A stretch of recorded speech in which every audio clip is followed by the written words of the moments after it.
te te wa ko e kai ko ta me kolomaile action song me tu ko so tu fa pito mau na o mai te ko tau hilia kolomaile e hoko mai kai nga takai honga na me homa ya hili ko ya kai nga o ma fu ba me tanga e me ni tau te wa ko ya kolomaile me hat fa ko na kolomaile item ko ya he ho ko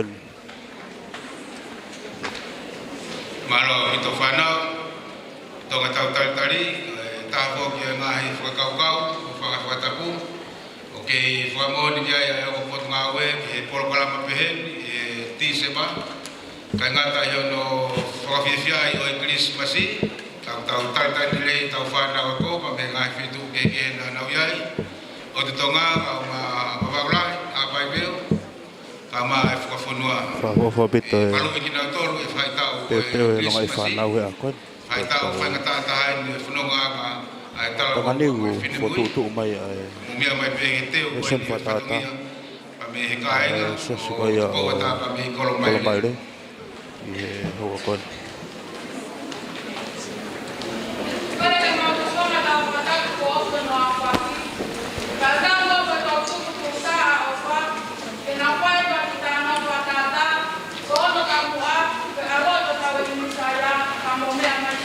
Malo, skite ni ka me kolomaire.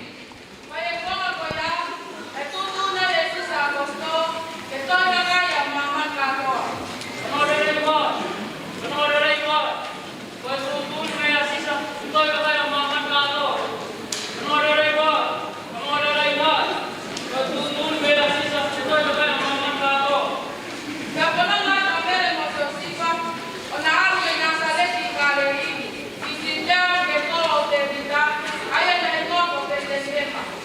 Quiero tomar agua ahí, me cagaste la máquina que hago ella más aquí, ven al baile que está más aquí, dan a pasar porque hay en la calle más. Yo le he puesto a poner a contra el municipio, no nos lo probado, está uniendo con más aquí, eso aquí. Yo le he dejado a Angelo aquí, llamaba a mamá de la música y nada, o un día que me acuerdo, andamos a la pared, todo a la pared, es mojado mucho a la noche.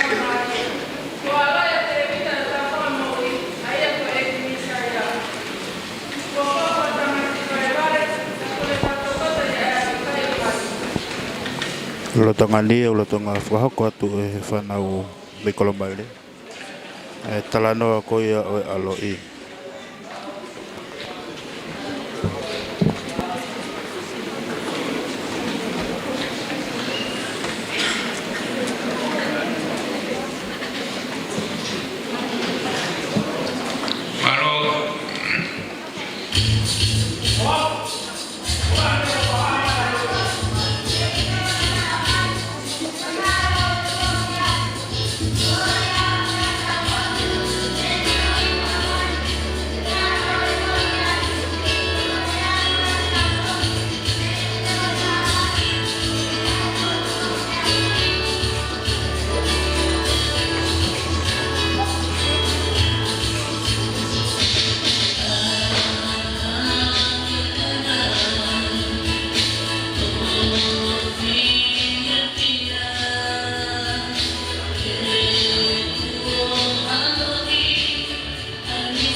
taka me homa ange ko e whaha whakatapu na ke whaitari hape o hea na uraki item ko ia ki he e whiawhini hiria homa e hoko mai a tāama e toa tā ngā kusapaata mata aho pangai e tāni mua pe a mohonua ko e whanau tō tupueni pa me kainga taka ka me homa ka fofa pito nau teunga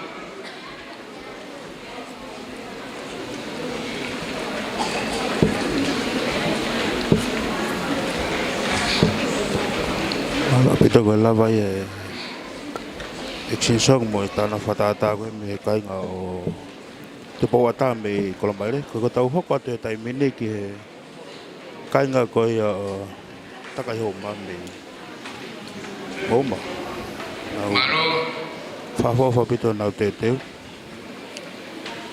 utau mana ke peke na u fa ko mai na o extinção e hua ko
Kalau kita koe lava ia ai tana whatata koe.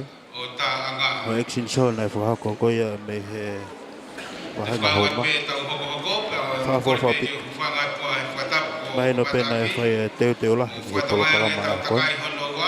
ke ai whakahoko hoko i ai e whika uraki mai a mu ai i ai e mhono ngahi whakahoko hoko e pepe pa mo takai hono tolu o e whika uraki ai ko peetani e mhono ngahi whakahoko hoko koe a kuhinga pea e wheriri waki ko ni ko hui ke mau pe polu malu tau kātoanga tau kamata whakataha ka tau tutuku whakataha koe kāinga ni pa mei tānga Pura to is kasapate, kau mai tak tok tupu, mo ki whanau koe ni ya me kawai.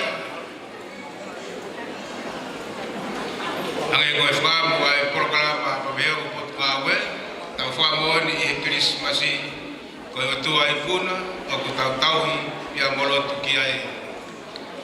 Kutamuia tāna kia koe whakamu ai sea, kau mai kai o siasi, mai whanua e wang, tau whamo ni ka mo siasi, ke tari tau whanau, whuku mai pa me ngahi ako, ka maa ngahi whitu keke, nā nau ia e hinoro toa mai tau.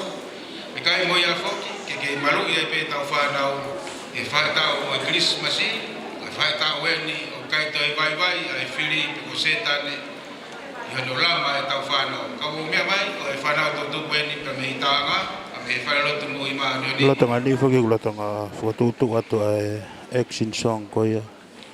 Me siasa taanga. Amo mea mai ke.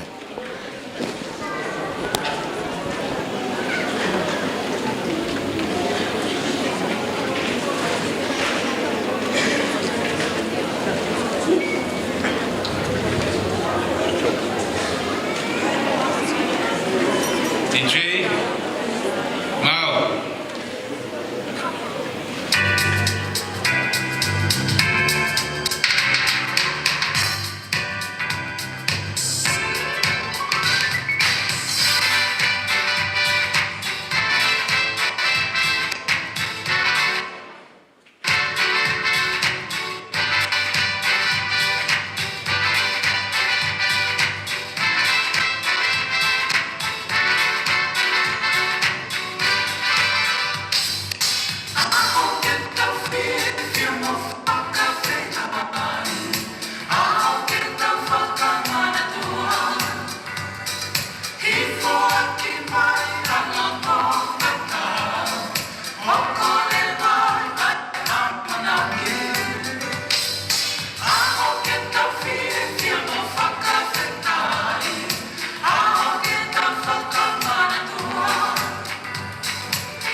mo ke ngai ka to tupu ko e mia ka tau pe na tau mai ko i ho whakahau. Atang mo whakapau i mia ngau, i whakatapu e telefoni. I lawa tāre e hunga hiwa. Me siasiwa sile na koia o taanga. Atang to tupu pa me taanga, tau teo i tātari a sapata. Hiri a sapata, i tau hoko atu ki mataaho. Hiri a mataaho ko pangai, petani, mua. Whahuwa pito ngahi Extinction e whakakoe. Mai no pena e whae teo lahi e ngai siasi. Ke polokalama koia o whakakoe. O wau beta, albe ngai hiwa, ka ngai tāno o whakatata, ka ngai Extinction, ka tartati ni sapata. Doi whamanata pe ka takto tupu, na wisia so mo teu e telefoni, ka mai mea ngau e koe o tau ngau e aki. Whafo pito, doi whafamata pe se a mea, taktari nei kumutol, ka mai ngai whatogia, ka mono ngai whakaukau, o ku teu ai e ango potu ngau e. Karingari ko sapata e ni whakatapu, na u whai na ulaki aitemi ko na uhiwa whakakirismasi, na u mea beo na u mea ngā, malo sapata.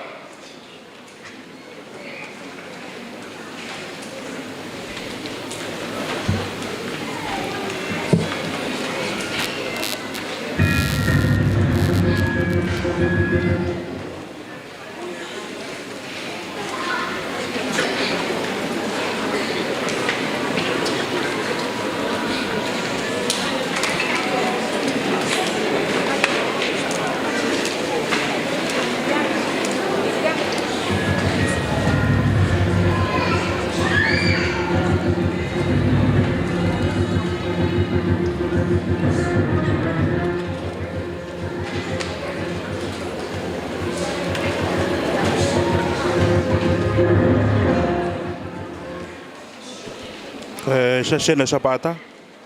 Amana ke whakakoe na ulaka aitemi, koe hiwa. Eia koe polokalama whako e Extinction ka ko sapata e taimi.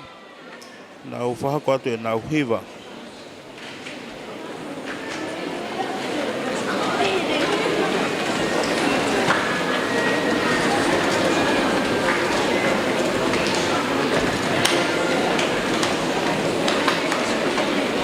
Kei lau tape matanga e whalerot whaeloa ki anga. Ngepi koe mea na e whaikia whakahoa, whakatapu. Mauinga pito e mea ngau, ko mou teu mai ke whakata ka mou whatokia. Teria na uesia, e teu ko whai e whakamusia.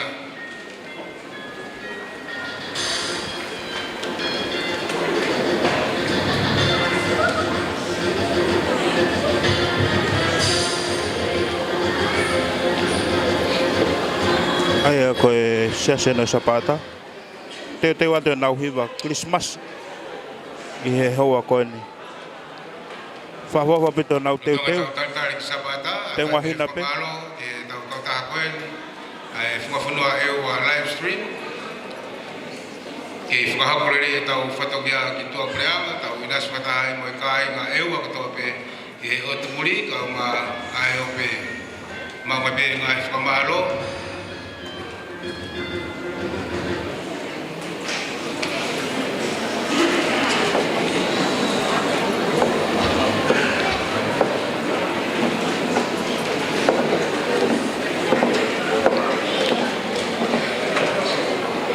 Sabata fefe mea ngau e wharelotu.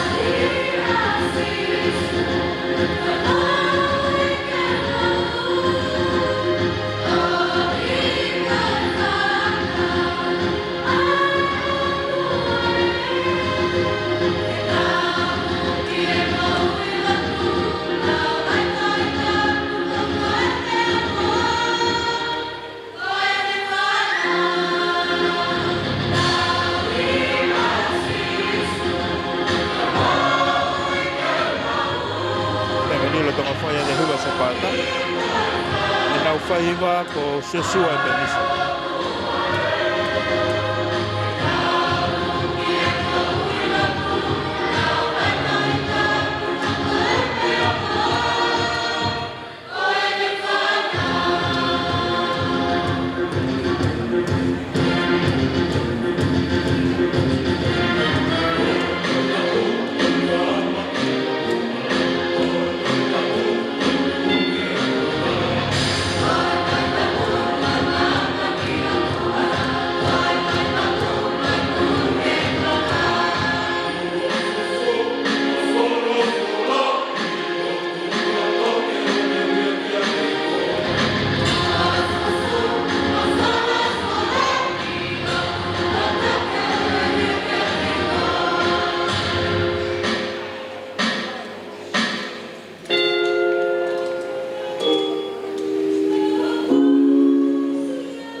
Malo vitu ko ela vai e hiva ko ya se se pata.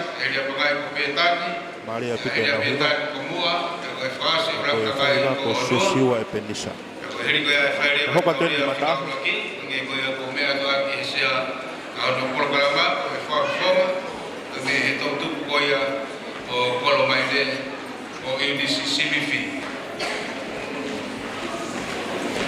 Malo daho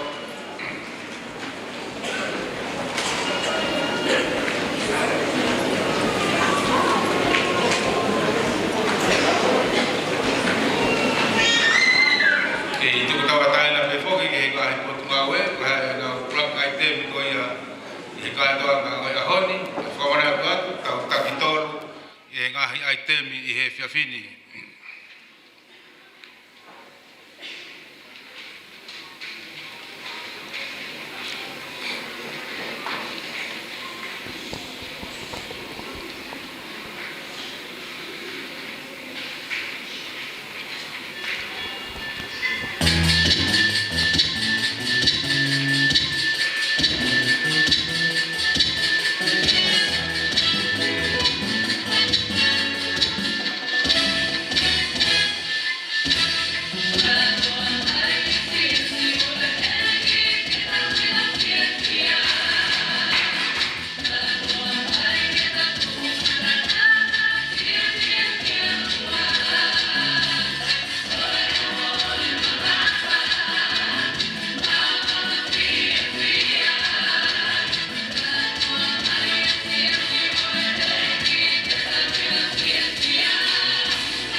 Malo, kamalo atau pito mataho. Whanau tau tupu o whailotu ko mau makeresi pa mei mataho.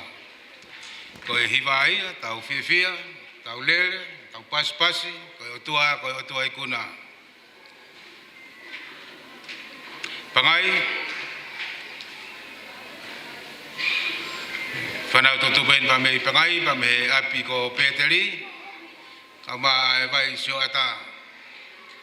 Tau whakangongo pe, whakatapu, ko hae na uraki aite mi ki he whiwhini, hili pia pangai, tau hoko atu ki pētani, pia mua, pia whakausi a uraki takai e ohonua. Hili koe a koe lea whakalotu lahi, pia me he taha o e whanau tupu koe a pia me kolomai le. Pe takai wā, o kia e hono whakahoko hoko kehe ona, e whakalaki mai a mua, pētani, mataaho, ohonua, pangai, taanga, Homa kolomaile tu fuwai sapaata pe whakaosi he takai hono wā ko angaha. Koe tau kei whakangongo pe ki he taki tau tupu ka uma whanau pa me apiko Peteri pa me pangai pe moe vaisio ata. Rotonga tau talitari te at pe whakatokanga koe ni whakatapu ka utak tau tupu ko hui koe mea ngau i tau ngau aki. Whakapapau i oku lelei au pito ai telefoni. Kau maa ai ngai whasi, talia na uesia ai teu pa mo i whakangosia ko whai. Ke whakako tai pe whoki, ai whiwhia pa me sea ta boia, ai what polokalama o tauni. Talitari tau whanau, ke ngai whitu ke kena nau iai, lor tonga tau, nau whoki mo ui mai. Pa me ngai ako anga, pa me otu whanua, pe whoki ai ki tuai taimi, o i whakawhiwhia, o i Christmasi, mo i ngai aho, au tau whenga ke malu e tau whanau i loto. Tau whamon pe, kai ke toi tuku haiwi o i whiri i e whonga keke, i e uhinga keke, i e taimi keke, ka koe whanau tau tupu eni pa me pangai, pa me apiko Peteri. Tau whakangongo pe hu whanga whakatapu, koe hae na uraki aitemi ko ia i he whiawhini.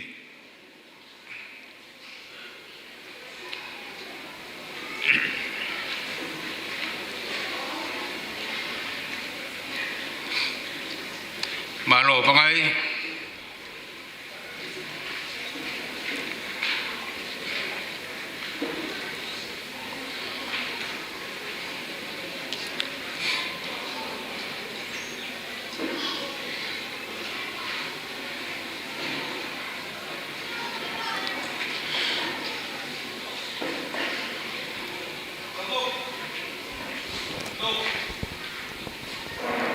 Tau te ke he action song ko ia hala hoko me he sasi ko ia pangai. Whawha pito nau teu.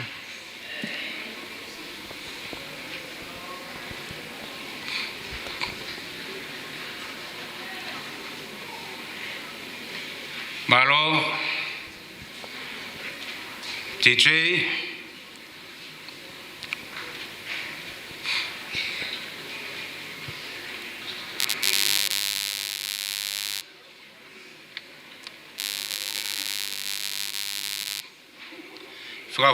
whakawha pito e teu pai e pakai ke nau item koe ni. Ke i pukai pe whakamalo, whangamari he kautak tau tupu, kau maa si kautau whanau, mo popo lirei koe hui koe tau whanau.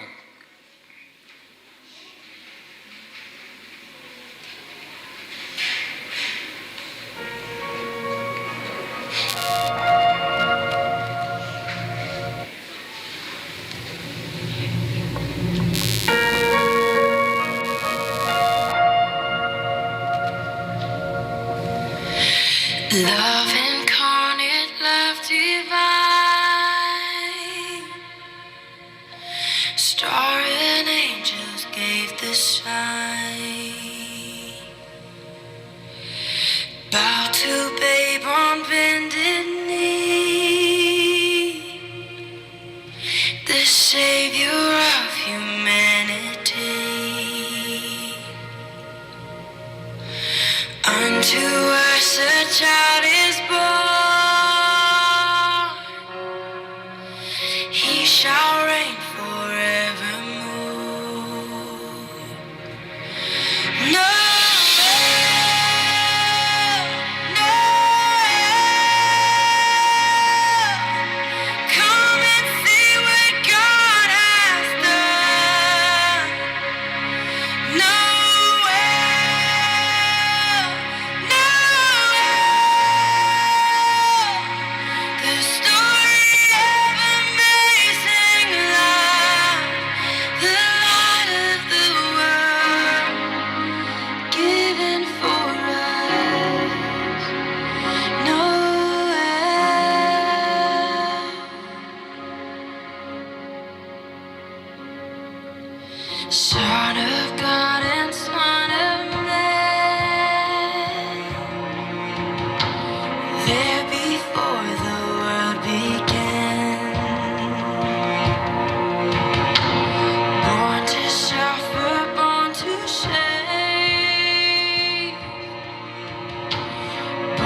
shall reign forevermore.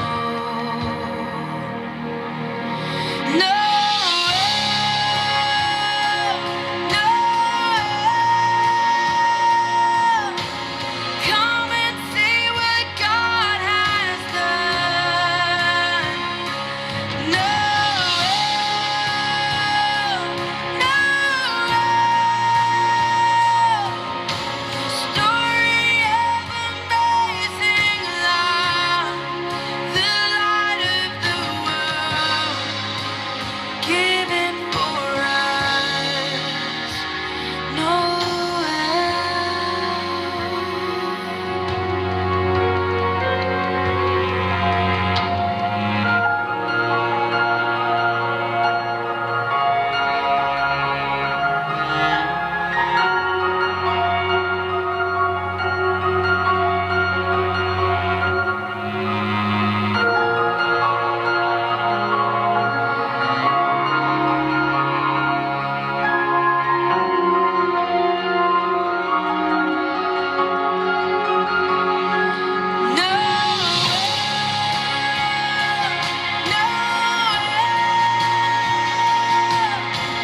Come and see what God has done.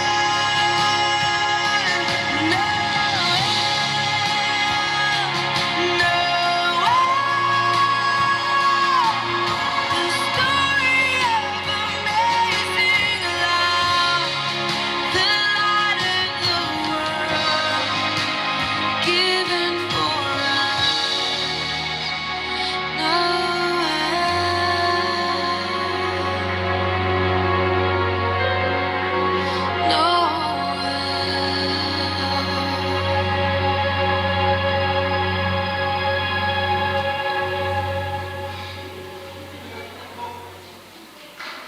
Malo pito, kamalo ke taki kama ai kana tutupu pa me whailotu o pangai. Tau te atu ke hoko atu ki petani, hira petani te tau hoko atu ki mua, pe tau ki tātu ko takai ura ki whailotu whelo ki anga pa me whanau tutupu o honua. Ke lava ia action song Malo me petani. whanau o me pangai. Amalaken ke tau hokot ke sesio petani. Mutong O tonga tau talitali ki petani, ko rea tua kau tak tau tupu. ai nau action Ngai pun ngau ko ni pulawa na ula ki takai, kata mua mo mea mai pe ki whareni. Tau kau whata he poupou, pa mo e whakamoni ki he teu ai ngā hei tau tupu. Te whakaango atu pe ko e takai wā, e kamata ia pia mei mua. Malo tamaiki.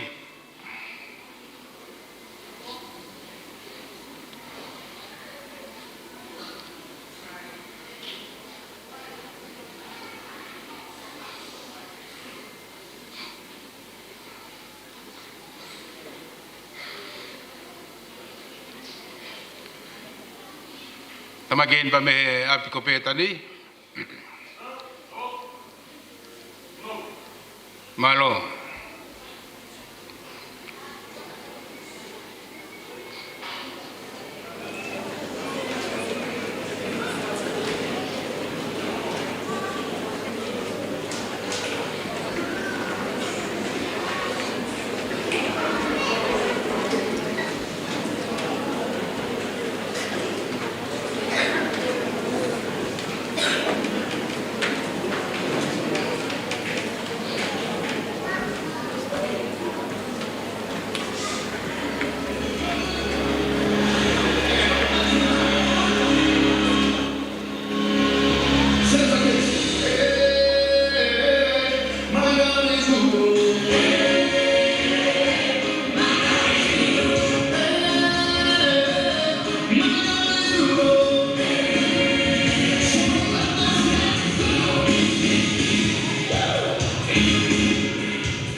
Maro whanau, ko e tau whamuia, ki tau whiwhia, tau hoko atu ki mua, ngahe ngā mua, mana o ai te whauraki i he whiawhini.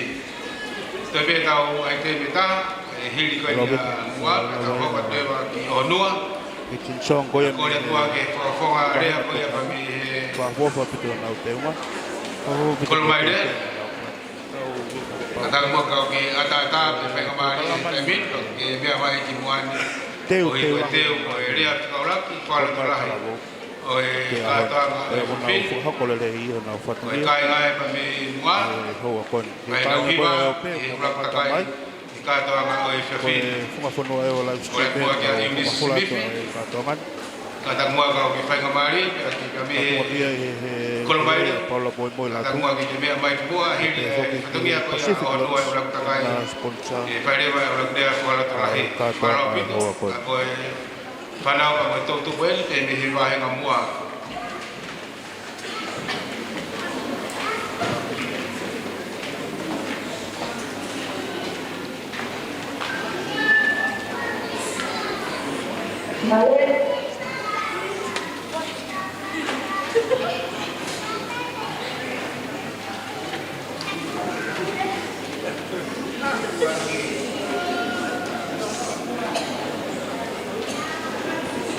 Koe hauania, mana ki ke whahoko mai me he pahe. Ai nau hiwa, e haua koe. Whafo whapito nau te teo.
simifi pa me he kolomaile ka tangua ka hiri ai ulak ai tem ko ia ai fanau pa mo totupu o onua pa me failot filo ki anga ka tangua fai anga ulak ki fakakoloa o polokalama o fiafini no tonga tau taitari ko ia e totupu a onua te whakaunga atu a takai hono wa e tataki mai a he whanau pa mo e totupu ko ia pia mei mua hokat kia pe tani mata aho onua pangai taanga homa kolomaile tu fuwai sapata pa ko e whakausi o e uraki e takai hono wa ko e whanau totupu ia pia mei anga haa ta ko e whanau totupu eni a onua o whanga whakatapu si kau whokiheni pa mo e whanau ko ia o mango o nau hik whanua mai pa mei o tuhapai ki e whunga whanua ki eua marau pito onua ko e whanau totupu e mei onua a manaki ke nau whakahako atu e nau action shot ki hoko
malo ko malo ke to tu ko ia pa me falo tu felo anga pa me onua to ko ne lava ya ulak takai o e katoa ma o e fiafini ta hoko tuen ke hele a falo tu lahi pa me fo pa me kolomaile ko unisi simifi malo vito ko lava ya to tu ko me falo tu felo anga me onua e na action song amana ken ke ta hoko tu ke le falo tu lahi tapu ke o tua ku ne afia yo talo tolo tonga tapu pe mono fale tapuni tapu pe mo se a ku me a ya tu ke a wa to e whakatapu ki a haa o ku tonu ke whakatapu a e whiawhini. Pe ko kole ke ufua malmalo atu e tala whakatapu kakato o e whiawhini ka taa pe mo tunga kaunangani ke whai ha talangofua ki e whatongi a lea ko wahea ki a iau e tangata e ki whai whekau. Tomo atuku pe a whawhetai ke tu e langi ko higa tau i hao haoa ko ne whai mai mai tau ngahi mo ui tau toi i kuna ai a ngahi aho mahu i ngani tau au sia mai e whiawhini. Ko le whamole mole atu ko e whatongi a leani na e whakatupake pe. Pea ko ono tala ko e tala mai pe ko e lea whakaloto lahi mai tau tupu. Ko ku lea whoki a aku ko wanga pea e lea i mui whanua ko lea pe mai e kaskindi. Ko ia i tau tupu e vai whanua e wā. Ka bau pe kai ke mau ha whakaloto lahi moha ako naki pea me ki lea ko e ni pea mana tui ko e lea ia ko whawhai ko e tau whilongoa a pe i kolomaile. Tuku mua ke ufoki mai ke whatongia e whiawhini. Ka ai haki i lea e whiawhini. Tuku pe mua ke ufokotu ata ki kawe ngani. He ilo na mau me iai ha whakaloto lahi mai whanau tau tupu e vai whanua e wai e whiawhini. Kawe inga lea ku pehe mai tau tupu e vai whanua e ua whetongi ho manako. Iai pia ki potfolofola ke tokoni ki kawe inga e whiawhini. To ia pia me toi sa me, tolungo fulu maa fitu e ngai sa me, pia ko no wha e vesi. O iai lea ko eni. Tu foki i eiki ho manako. Pia tene o atu e ngahi kole aho loto. Whanau tau tupu vai whanua e ua, whetongi ho manako. Ko au, ko mea ko manako taha ki ai, ko mea ko sio whaiva. Pea ko ilo pe ia ho mau api. Ko alu pe aho ngā ue, ko whoki mai pe he whiawhi, pato pe sio whaiva toki tā tuku mai he wā pe ko tolu henghengi. Pea mei i e aho hono ko toa pe, hangei haku ngā ue tuku ki mua. Alu pe whakawawave mai kumi a fwoi whaiva, tuku nā tuai toki ta ofi mai e ua e moa. Pea kui au kia taimi, ko hoku ke anga ia pa mo e kutangata e ki api.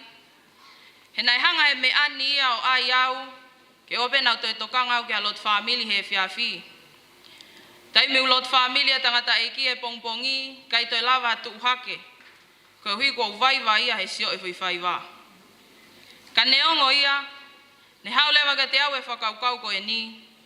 Ne hanga he mea ko e ni neu manako ki au, o ne fusi au ke umamao pia mei he eiki.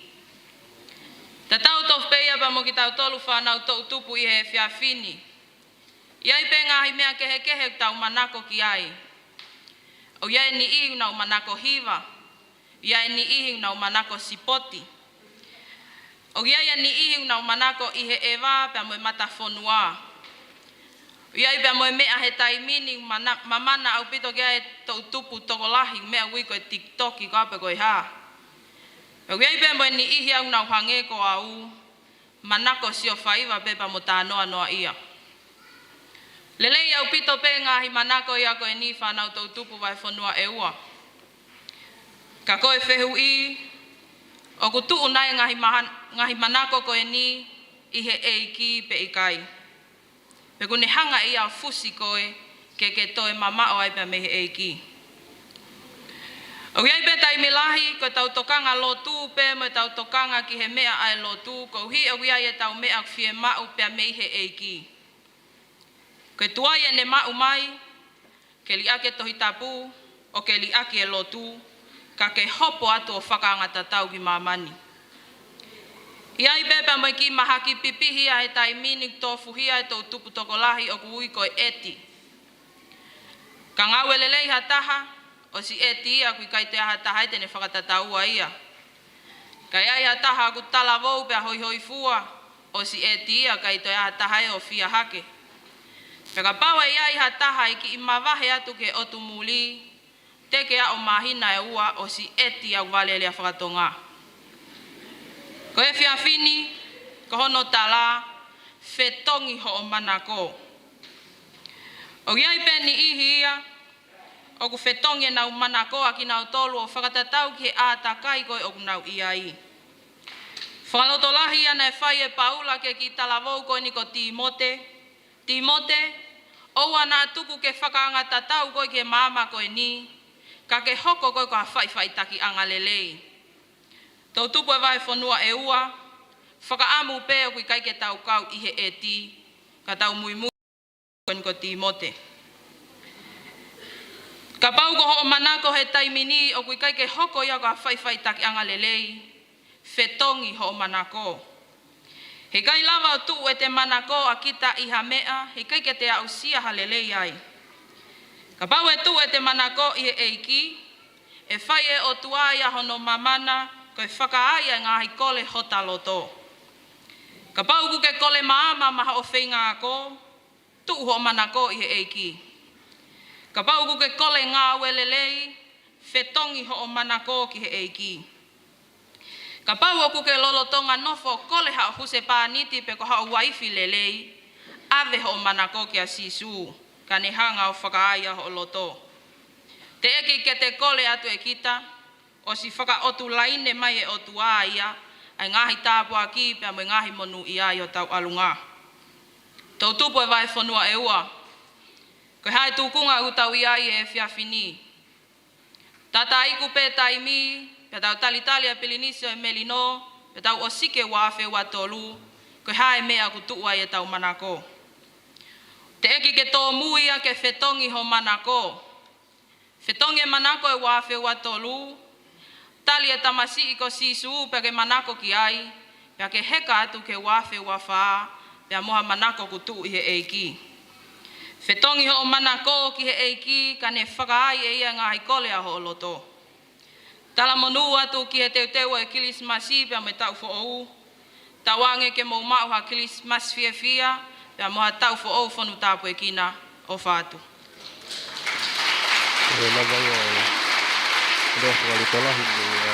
O malo ki he rea whalotolahi ku whai pa me he whafonga pa me i kolomaire. Kole ke hufanga te pe ngai whakatapu ko se nā whaki, whakatulau atu sea.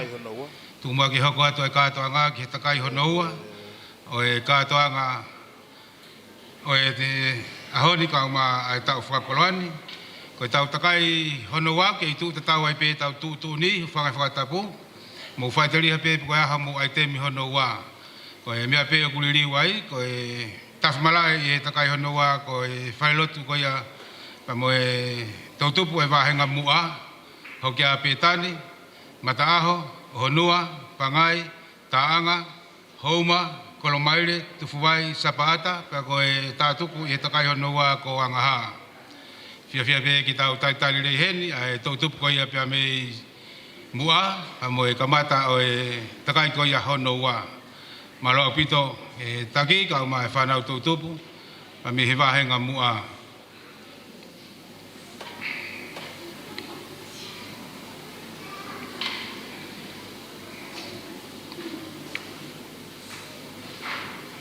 Kamafana pito e katoa ngā o ahoni.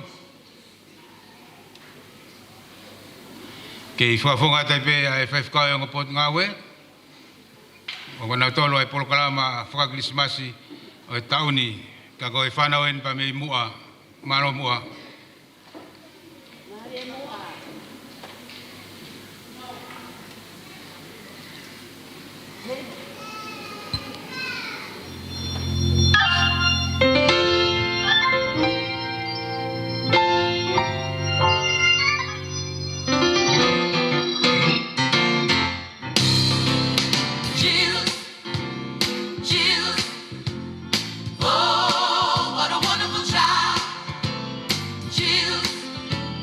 Jesus,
Malo pito. Whanau tau tupu mo e lau toi whasapate. Pa me he wahenga o mua. Pa me he wharelotu tui o e ngahi tui. Tau teu teu atu eni ki he takai honoua. A e whanau pa me he api ko pētani. Teu teu mai a mataaho. Kau ma honua. Pangai. Ya mo taanga pētani. Ko mo taimi eni ki he takai honoua. Ngari whakahako atoe e nau hiva. Hange fui koe ngā hei tūtūni nā e whakahok pa me he ofisi ang upotu ngā ue. Ko e aite me tolu, ko e hiva, pa mo e action song, pa mo e skiti. Ka ko e hiva eni ai whanau, pa me he api ko pētani, pa mo e wahenga pētani.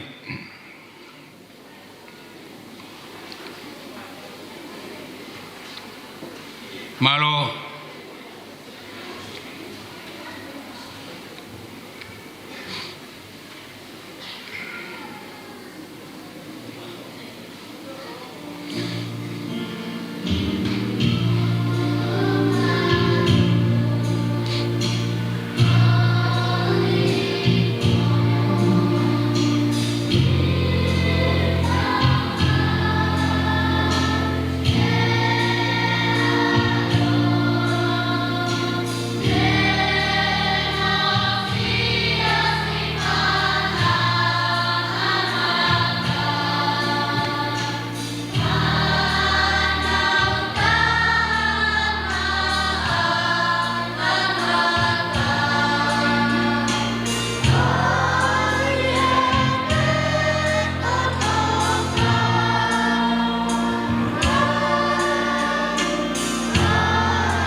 hiwa.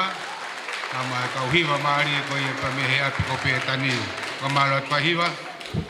Tau te teo e ni ki mataaho. Whanau tō tupu. Pa mo e punga taravou. Lau tō e posapate. Pa me whalotu maunga keresi pa me mataaho. Mo toku mea mai pepe koe hae nau aite mi hono ua. Ki he hefi a whini. Malo a pito mataaho. Punga taravou mataaho. Amanaki. Ke whahako mai. Ae nau aite mi hono ua. Ki aho koe.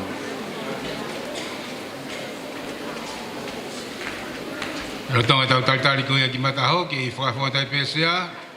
Mamaro atu kau kuri lau tohi, kau mai kau tak tau tupu. Kau whai whikau, kau mai kau setuat. Si ngahi mātua. Whakau mai tau whanau ki he poro karama koe ni. Koe tau amanaki ia mo e tau whakamu. Tau whakamoni kei taimi. Koe tua u tau rotu mo tau ki ai koe tua i kunaia. Koe kawenga ia o katoa mai tau tupu. A me he wahi whanua e wā ki tau wāwhi. Māua tolu. Tau whaambeu tau taritari rei tau whanau ako. Na tau māwai mo ia he konga lahi o tau. O lawa e ngahi whinga koe tauni. Tua pureanga ka mai tonga mawau lahi o tuhapai. E nā mo yongo niwa. Tau kau whataha ka koe whanau tō tupuen pa me he wharelotu o he maunga keresi pia me i mataaho. Taho. Kei whamau ia peke whamau ia Paula mai moe latu. Tau ma Pacific Sila Lodge e nā tukot Mexico.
Malo pito whanau tutupu ia pa mo e rato i whasapate me whailotu maunga keresi pia me mata aho.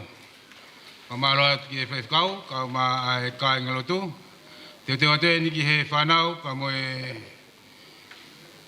whanau tutupu ka ma e whanau rato i whasapate me whailotu whiloa ki anga pa me i honua. Hiri a honua e hoko atu ki pangai, pia hiri a pangai hoko atu ki taanga. Pea hauma, kolo maire tufuwai sapaata, pea koe whaosi o e takai hono wa koe whanau pa me he whailotu kunilamu ni a pa me angaha.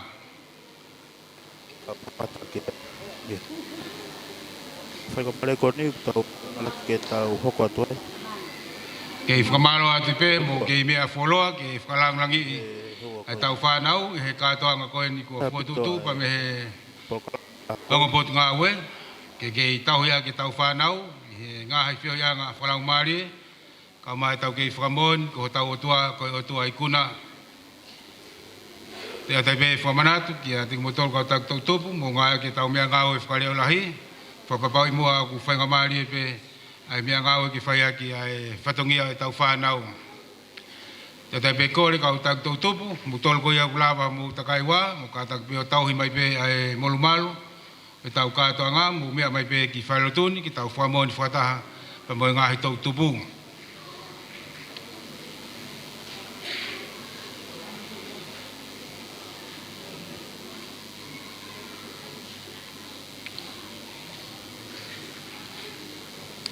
Malo honua.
The stars are brightly shining.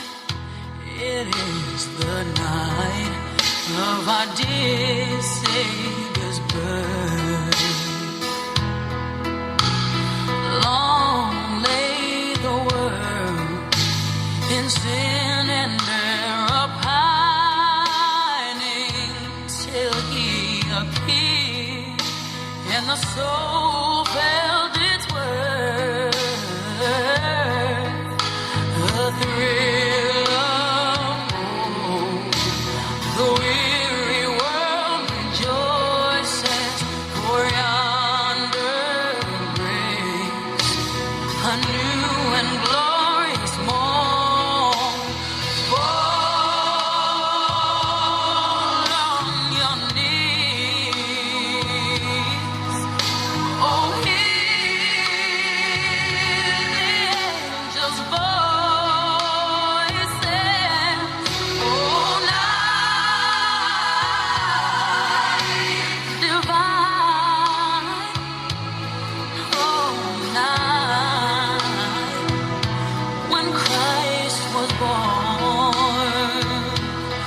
oh, night divine,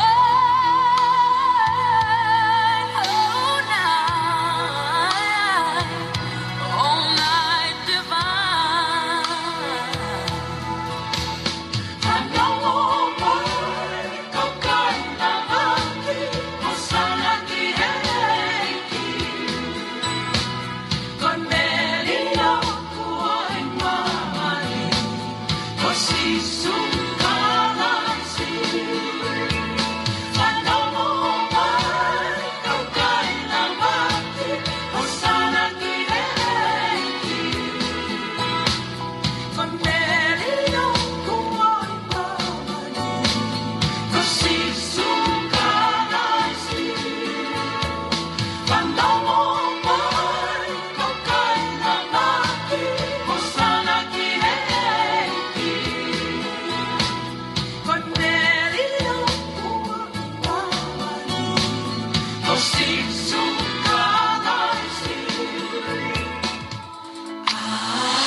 Malo, malo.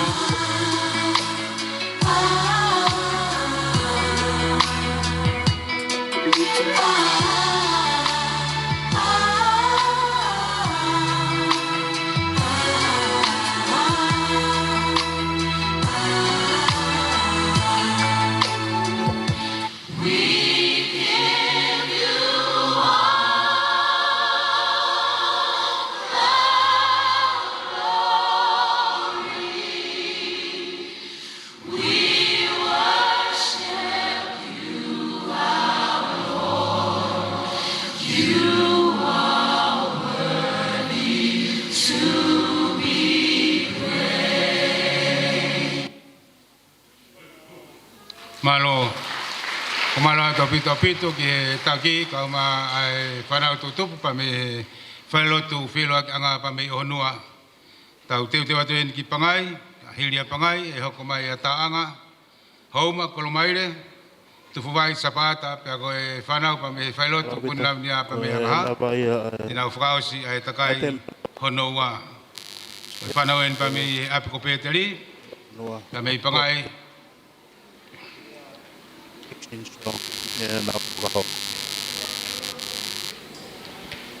te whakaangat pe, whangai whakatapu, tuku tawa tae na pe whok, ki ngā hi tau tupu, hai nau ngahi ai temi e hako, ka koe tūtuni mo e whakamu, ke taki tolu, ai whatongia, koe whatongia hano uai ni e whanau tau tupu koe ia, pa mei pangai.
Pakai fei tamat tabou. Pada nelo ya tam, pada fai ngah ko Emmanuel. Ona winga, ya tek motola ya tua.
Sikalai pe fakasiu one eki kia teknatol pe walo ife amisaya.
Pena huke farena na wila tamasi o kiene fae komere pena fato mabe o huke ateia pena na tanga kiena ngaya yang mea o na watu ki ateia ngaya mea ofa ko mula mokola mulai pena.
Tano fatata no pe ai fanau pa me apko pe teli me pangai he tano me amori na hoko ki historia o alo he tau famoi Kai ngā whanongo, ko anga e tupu e tamsi o toa, e ne hifu mai ki mamani. Nei whenga a se tane ki tāmutei, la ne turi ke ne mo ui ki whapongi, ka nei kai lava. Ko ui pe ko ne taumua ngā ue, ki a te koe pe moau, ke hamus ki tauma me wanu e anghala, pe a moe mate malai o. Ko e hāhata me a ofa, masi su i e tau wano wa tolu. Ko e pole ia le sonini. I ta whake o ta loto masi su, ko ta mea o whape ia. Amen. Malo. Malo atu ki he whanau pa me apiko Peteri. Kau ma ai kai ngā koe pa me pangai. Tau teo teo adeni ki tā anga, ki nau takai honoa. Nolo tonga e tau tari ko ia ki tāanga, atu pe e kore ko ni ia. Ia whakatulau pe ki he sea. Lawe pe e tau taimi, kau ma ngā iowa ko toa pe o ahoni. Teo ki he Krismasi, ko e koe tau takai tolu, ko e kore atu, ko e tautopu pe ia nau aitemi e tolu. Ia katak pe o whakailonga mai. Kai ke huinga ni ki whamalohi, o ku pau ki taki tolu. Ange ko e whakataula makwhai pa me whewhkau e ngopotu ngā ue. Ta ko e taim te tau pe, ko le atmua, tau kei tauhi pe ai molu malu, tau ma e tau fia e Krismasi. Ko e kore pe ke kau tak tau tupu, kau ma ngahi tau tupu. Pau pe u iae ai te mio tolu, whakawhitai ke ki, pia ka pau hua pe, hufanga whakatapu. Tau kei whakamoen pe ko e tua ikuna, o tau kau ki ai. Ko e ki whanau en, pa me wharelotu mo i maanoni, pia me i taanga. Ko na wai te mi hono wa.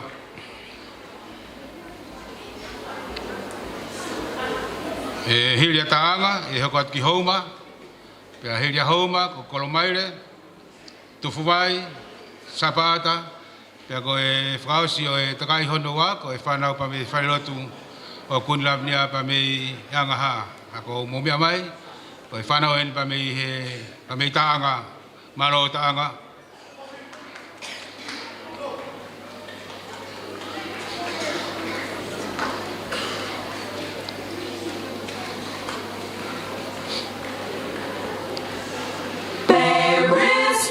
Child, Jesus Christ, was born on Christmas Day, and man will live forevermore because of Christmas Day.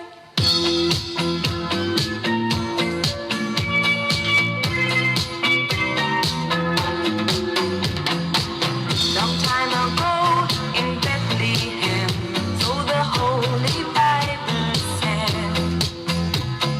Mary's boy child, Jesus Christ, was born on Christmas Day.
of joy and laughter. People shout and let everyone know there is hope for all to find peace. Now Joseph and his wife Mary came to Bethlehem that night. They found no place to bear her child, not a single room was inside. And then they found a little nook in a stable all forlorn. And in a manger, cold and dark, Mary's little boy was born.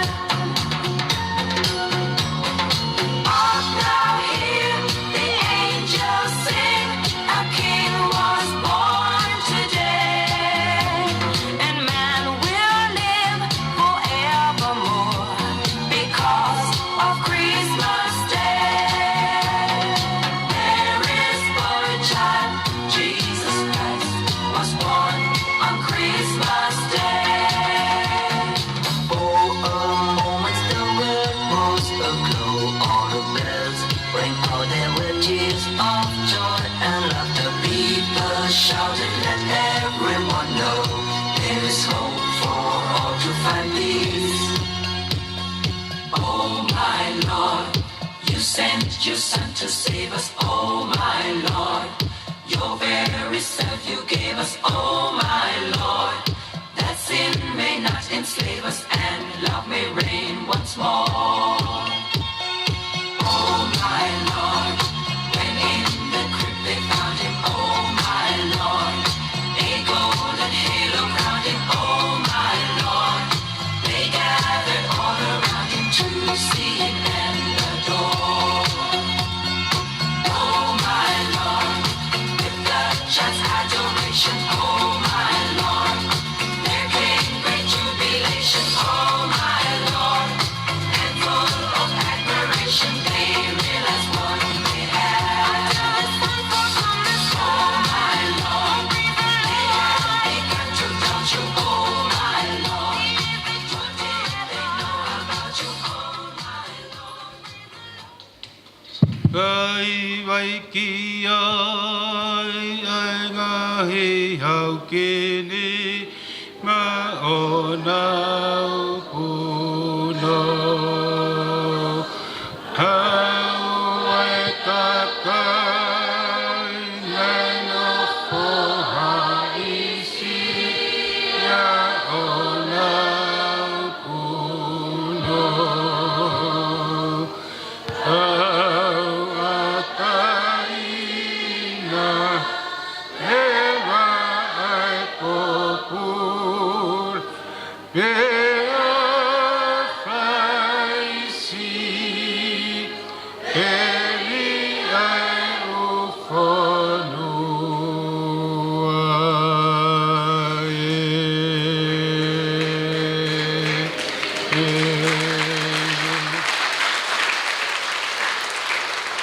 Maro, pamalo ke taki ka ma whanau tau tupu, pa me he ap ko taanga, pa me he wharelotu mui ma ni oni tau teu teu atu eni, ki hauma, ma he ngā hauma pa me he wharelotu mui ta ngata, ka hine hauma, ti tau hoko atu ki kolomaire, tupu vai, sapata, pia moa ngaha, tonga tau taltari ko ia ki whanau pa me mahenga hauma, tia tai pe kore kau taki tau tupu, mahenga peke tau kei whamao pok mai tau whanau ki lotoni, ku whanga whakatapu, pa koe tau takai hono tolu, o ku tuku tau atai na pe ia, ke ngahi tau tupu ko ia o ku tolu, e nau ngahi ai temi, pa ku hua pe, tau whawhitai ki heiki, pa ki kei lang lang ia i pe tuai kuna, o ku tau lotu mo tau hiti ai, koe whanau eni, pa me wharelotu mo hita ngata, pa me whanau taka i hauma, pa me i hauma.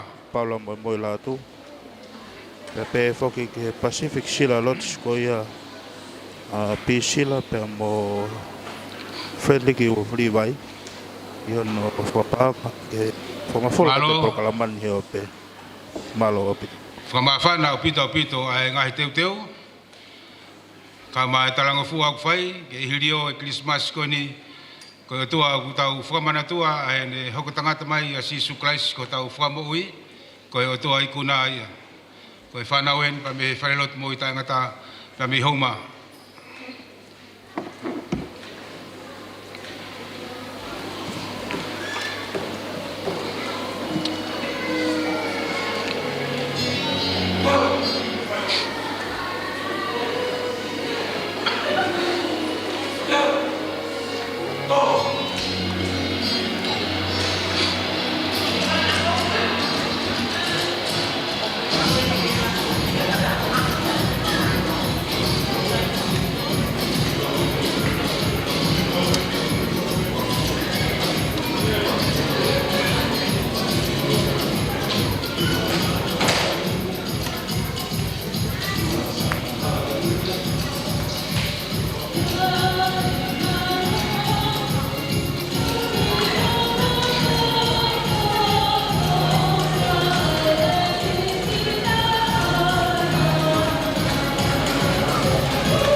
Kamalo ki taki tau tupu, kama whanau.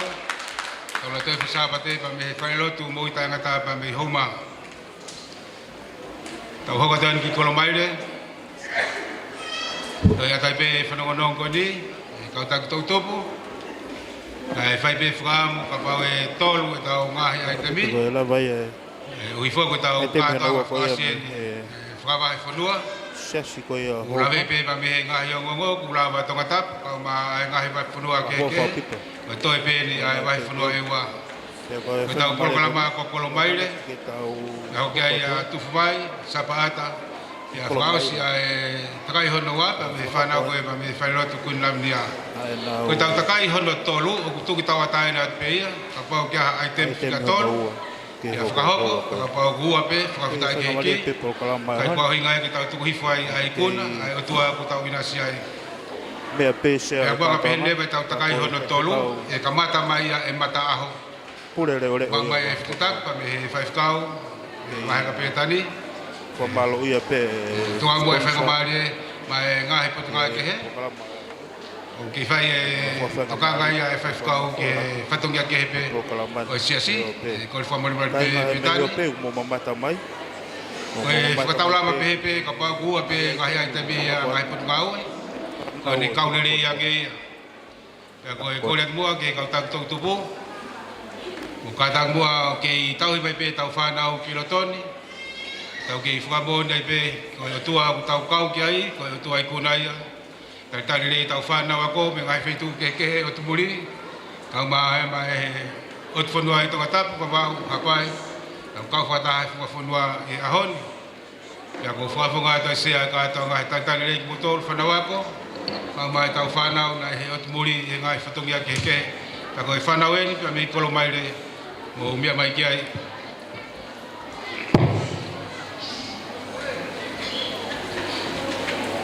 Malo. Kole ke mau fanga e tala fatap kakato e fiafini. Kata apa mo tala mau ba mo fine muya kolo maile ke mau fa hoko ata kile soni fakatata. Malo. Ketala noa pia o ahoni kono tala noa io e tamasi vale ai anga kai o manu ba mo no mahuinga. Ketala noa tatau pe te mau fa hoko atu e fiafini.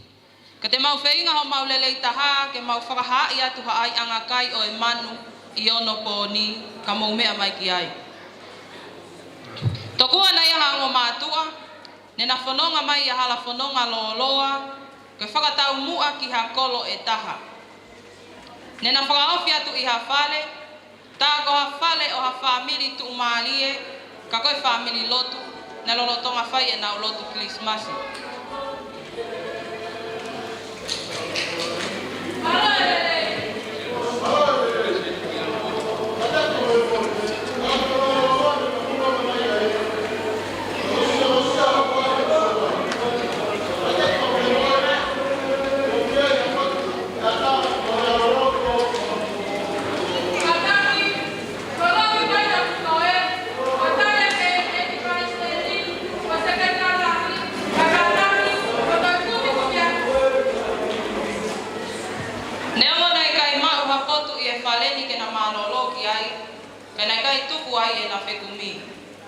Nena whakaofi mai ke tua kolo, o kutapa atu mei ai ha maama pia muhalongo aa.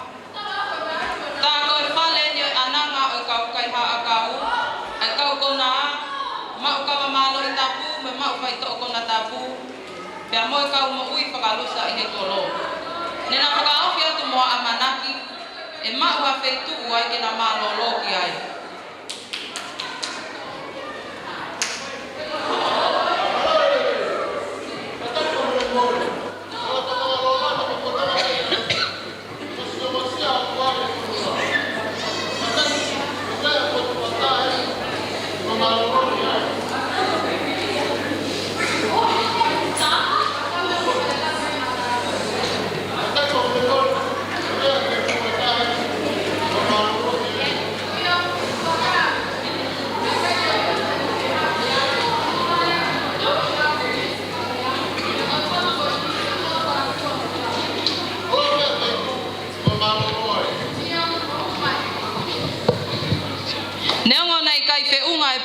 Ke na maloloki ai kana e fai pe na feinga ko hi na na fuongo sia e fononga e tua po e poko ia ne hoko ai a mana whakaofo i he fale na ia ia ngo matuani.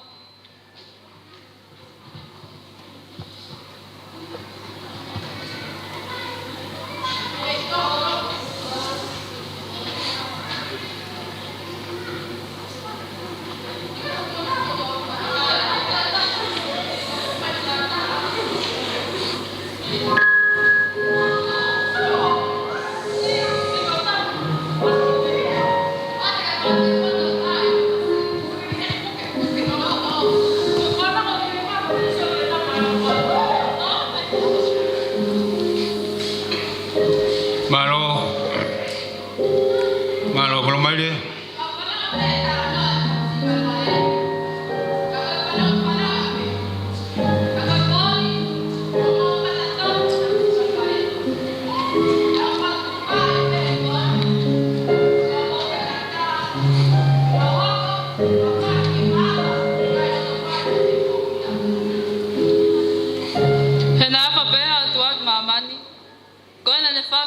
Petan fatupu kohi koe ko tape tu pita kateya ke wana awa ka ma mo tangata iyo na haka tamasi vale ko mama aka mo wi anga o fale fra pauli mo mama ko ya me awa o fa amu pe to tu ko mare ne ata fekau na ma fa hoko ke te motor henane file ya ke ne hifo o aloi e pot palaku ko hui ko palaku ko ko mo au Koia, ka tautari mata masi vale ko sisu, ke na hawa ko tau mama anga, mo tau merino anga, pa mo tau moi anga. Amen. Malo.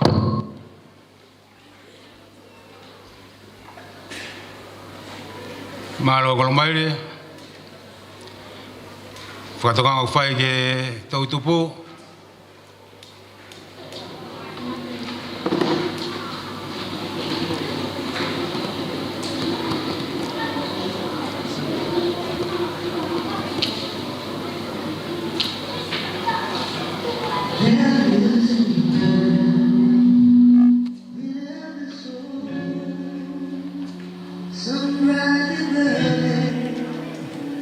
Some dark and cold, there is a spirit who brings a fire, ignites a candle, and makes it home. So carry your candle, run to the darkness, seek out the hopeless, confused and torn.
Malo atu ke tau tupu koi a Kolomaire.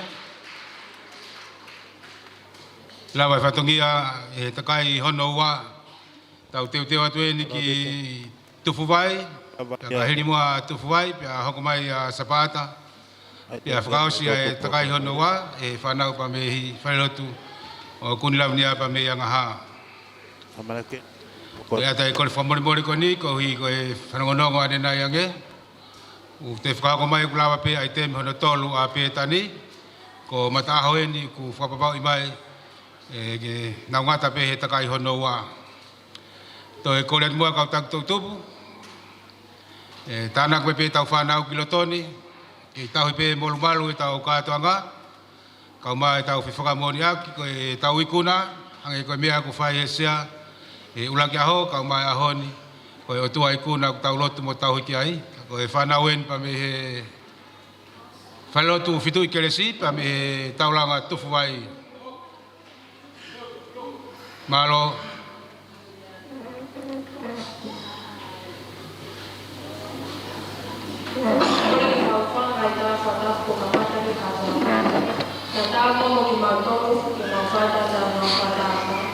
Ke mau ina ho fili ke te tua tau ano tau ke tau hongo tau tupi a kalaisi ke tau tani a kalaisi ke buke le tau mo malo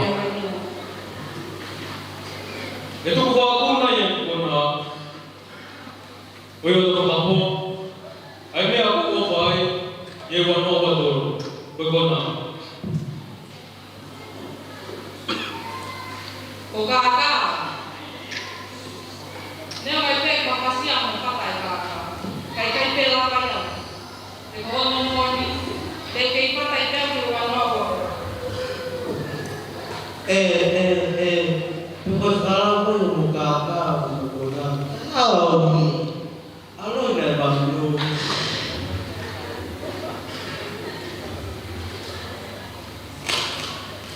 Oh, lo papa, lo to, talu itu pulang lo to kopi, kalau pernah ada tahu si waktu pergi hehe, si waktu pergi hehe, tapi ke saya lebih, dia pergi mama husu, kita tahu kenti kafe ya, lo to kopi ya.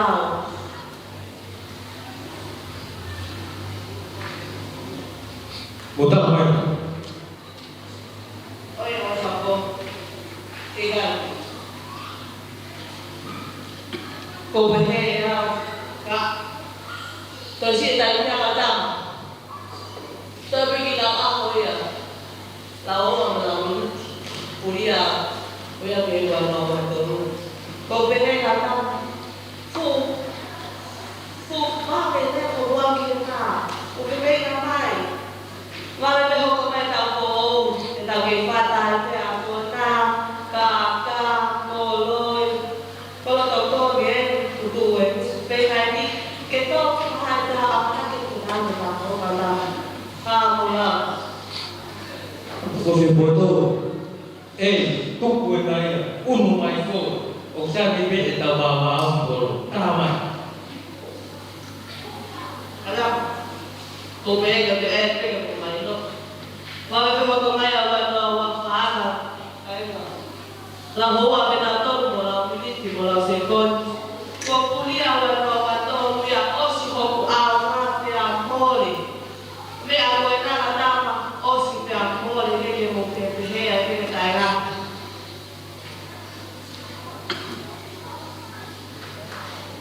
ko be kono ai ko bahar kono boni kai ke tata ya ko si sukalai si ke na mo toman ko be Tomai konai ya uya mo.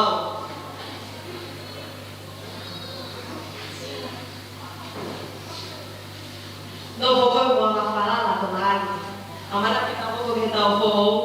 Memang kita mo ko mo ame po. Tu ko konai ya uya mo wa to. To. Ngai pe ko ka ko be. Tomai mo ka ya ka dia. Các người đồng bộ về tình cô này có làm ăn cái phố cái tàu có cái tàu phố nó có cái bộ đồ offer tại cái offer anh cô không làm được cô à còn đâu có quên mai ta ok offer còn ai này cô về tôi có cái mấy mồi lối cái alo mùa mà nó và tôi cái nó có coi Ote o wala la kono na e te waki e tau so.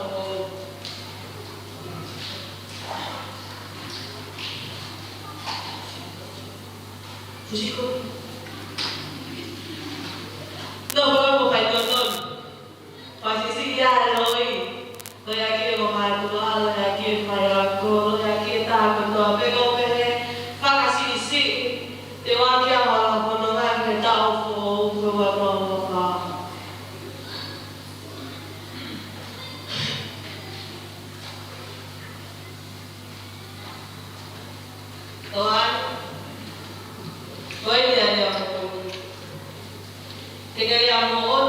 kita ketua PO mau PO ini bagi mau hak kasih kita dari sini atau ya betul.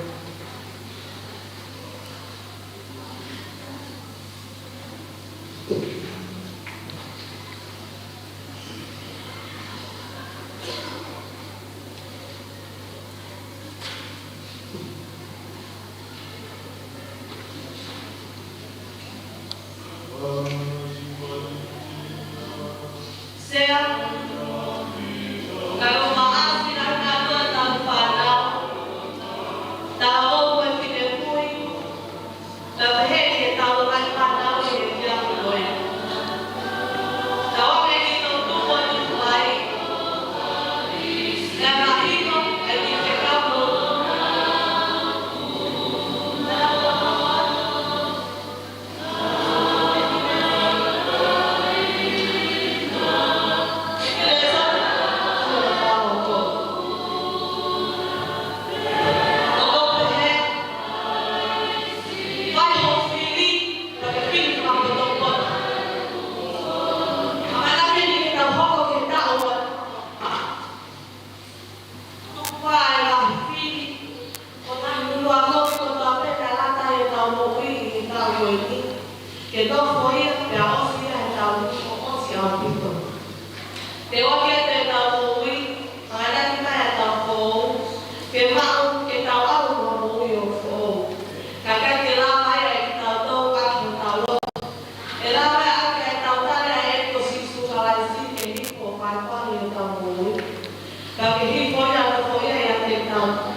Malo.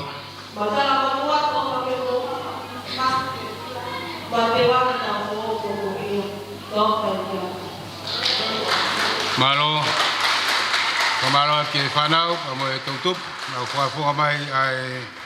Kalau pito ko Fanau e te mano me. Tolang ko tufu ai. Fanau tutup ko e failotu e fitu kelesi. Ta hokat ki sapata. Amela ke den ke tau hoko tu. Tau ki ngau talabo, mo mea mai pe ko tau sayonen ku kamata ke vanga sapata tapu. Kolet pe mua ki tau ke tau pe tau molu malu.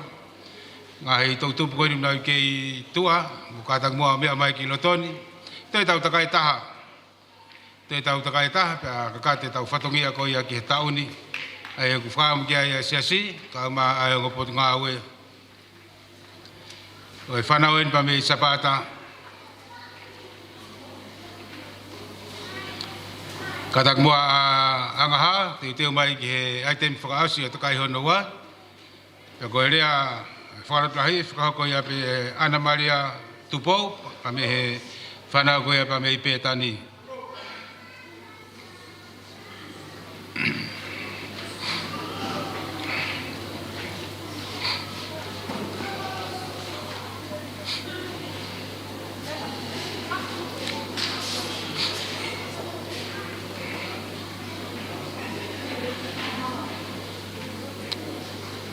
Malo Sabata.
ki he tautupu, pa mo e whanau pa me sapata. Tau te teo tuen ki he whanau tautupu, pa me whanelot kunilam nia pa me iangaha, pa ko e whakaosia e tau takai hua ki he whiawhini. Tau e whakamanatu atu aipe, ki hilia ni e whai e lea whakarulahi, pa me taha e whanau tautupu, pa me he apiko pe tani. Taka hiri ko ia ko tau takai whakaosi, to e foku pe pia petani, ta hiri pia petani, ha watu sabata, tu fuwai, kolo mairi angaha, pangai mua homa, taanga, pia mo onua. Tau tupte wa ten ke whanau ko ia, pa me he kalotu kunilam nia pa me angaha. Amalaken ke whaosi, e tautupu ko ia e wahenga angaha, ai te me hono ua e plokalama. Oi, hoa koini. Whatonga iang koe osi koe ia e whakahoko atua e rea whakalatola mai tautupu e ana maria tupou whawhonga mi petan.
fio e o tua e o tau lotolotonga.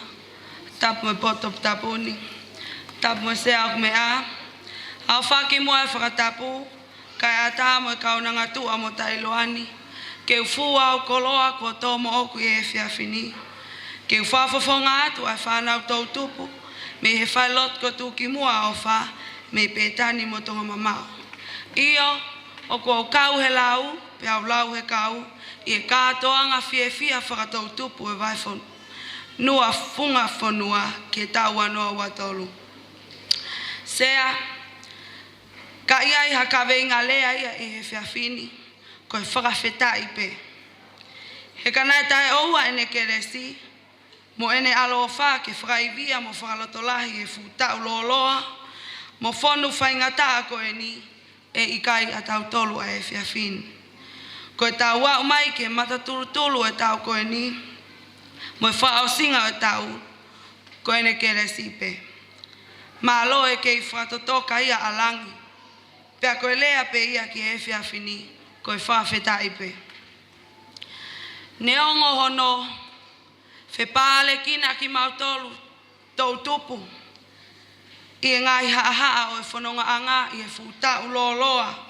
Mo lahi ono ngai pole, mo ngai whaingata i e tau ni. Kai whawhetai, he na ane i waka pe, ke whakauri mā ki mautolu. Pe au mo oni lewa ai talanoa ia ai mau. O iau ai futoafa o tau whanonga inu. Mate e mo whaingataa o tau whewhe na pas.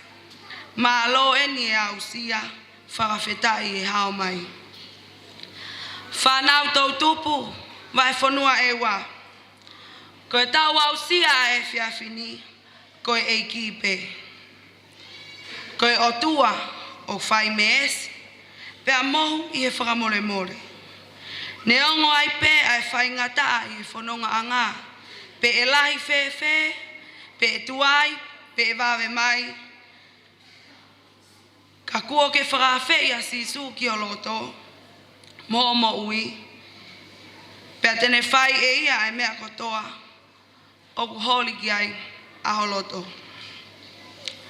Taimilahi, ko tau futa aki, ho tau kita, mo tau iwi. Mo e mea ko tau malawa. Pe angalo ia te tau tolu. Ko e uni lelei ko toa pe. Ko e whoaki mei he otua. Pe a ka pau te tau ngā ue to tonu aki. Pe a kua whapapa watu.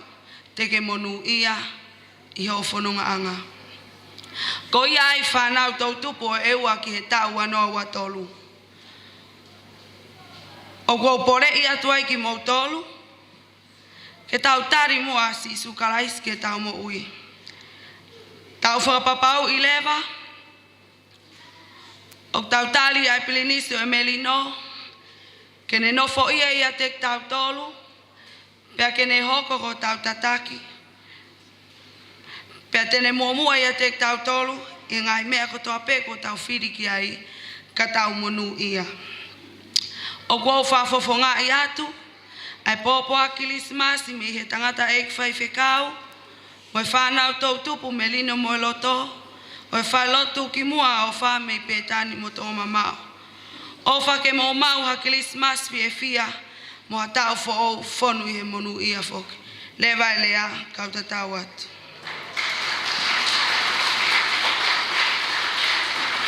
Malo, tau whamalo ka Ana Maria. Tu pou pa me he tau tupu. Koe pa me wharelotu tūki maa o wha. E holope o mea whalanglang.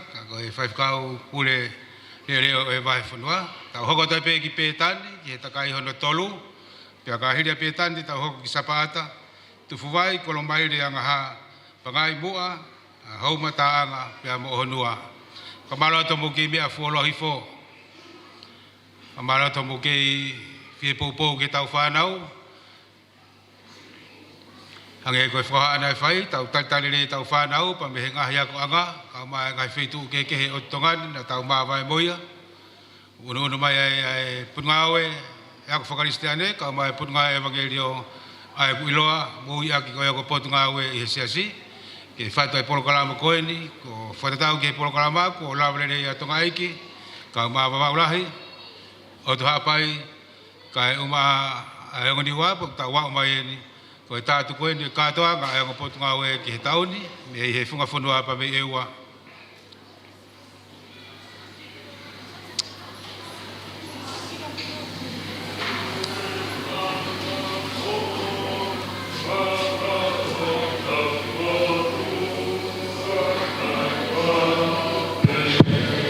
Yes.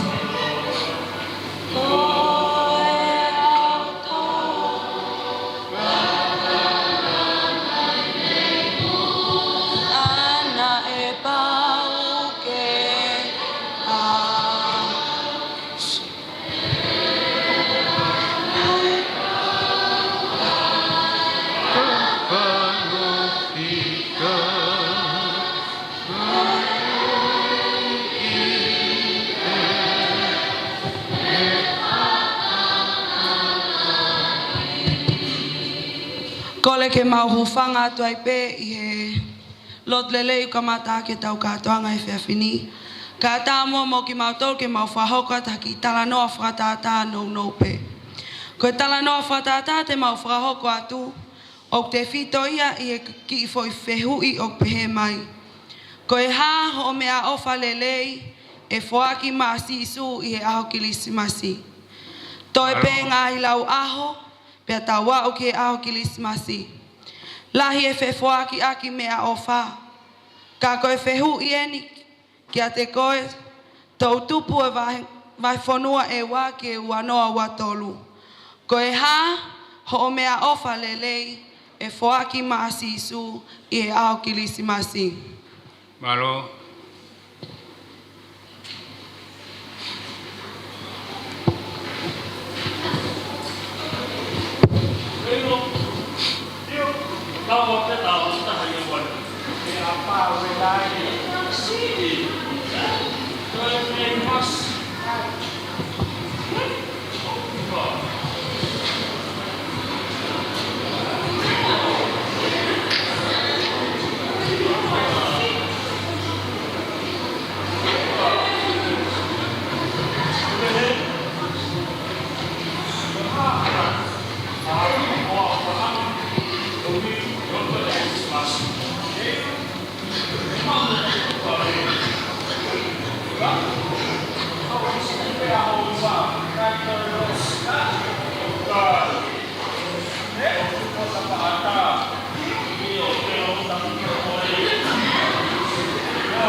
whakakoloa, ke whaki mai ti o tua.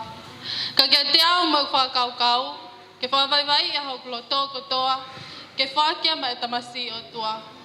Paka whaafea whanau tau tupu, a whai whanua e wā, me whalotu ki mua a ofa, ke whawaiwai a o tau loto, ke whakia mai tamasi o tua, ke taloni ai.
Malo, kamalo ke whanau tutupu, na whawhangai mai e tutupu, me he whare tu ki mua o wha, pa me he api kope tani. Tau hoko atu ki Sapata, o mau taimien, pia hire Sapata, e hoko atu ki Tufuwai, Kolomaire, Angaha, Pangai, Mua, Hauma, Taanga, pia koe tātuku o e katoanga o e tauni, pa me whare tu whilo anga pa me honua. O Sapata en ko na o item whakaosia ni ko hiva, kei whamon pe ko o tua ikuna, kei lang ia pe o tau o tua.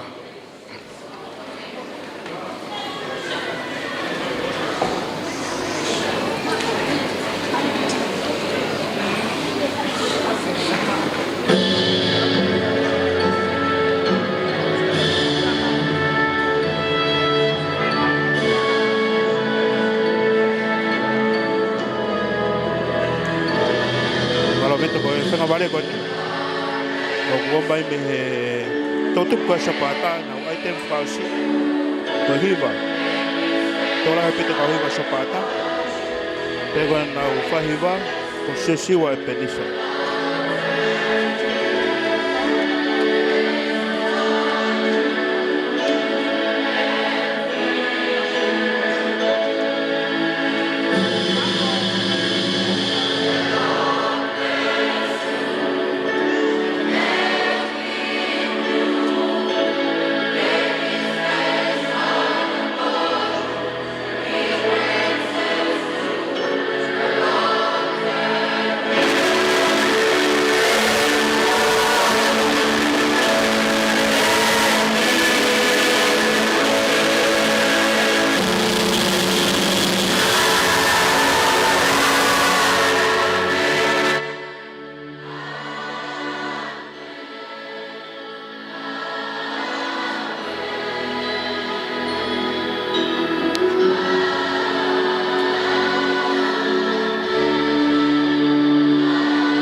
hiva ka ma kau hiva ko ia tau tupu ama tau whanau pa me sapata mo whata ulua.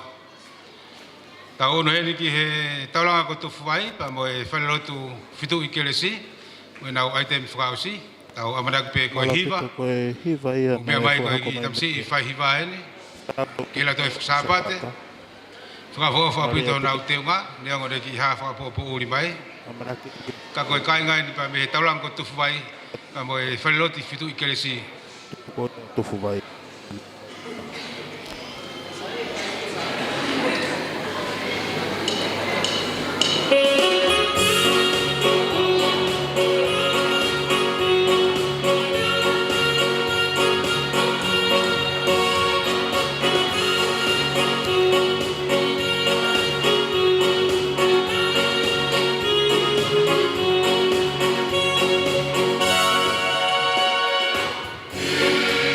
Oh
i tufu vai tau hoko atueni ki Kolombaile hiria Kolombaile i hoko mai a ngaha hiria ngaha ku pangai mua homa taanga pia Fausi e katoanga o e ahani pa me failo tu filo ki anga ka ko Kolombaile ni e taimini pa mo na ukau hiwa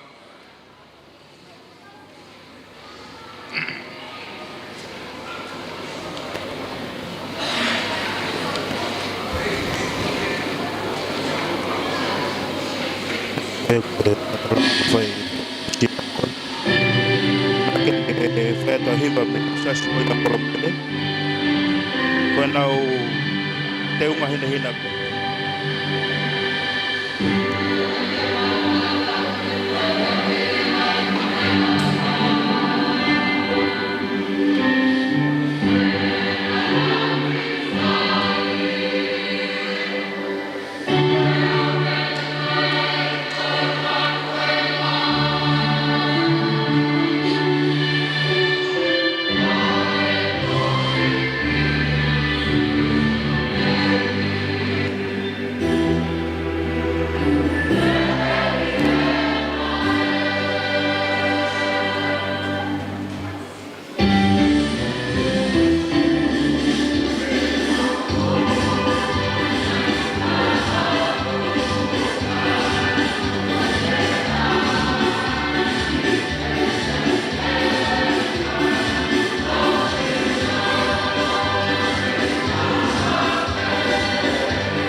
patugia fraus ki katoa nga o ahodi. Au teo ten ki angaha mana tutup. Ame falelotu ku ni lavia ya me angaha. Na wa ten fraus ki he ahodi. Ama tau katoa nga kalau nggak yo fia Christmas ini boleh ke Fraboni ke otoa ikuna malu angaha kahili angaha kita hokot kipangai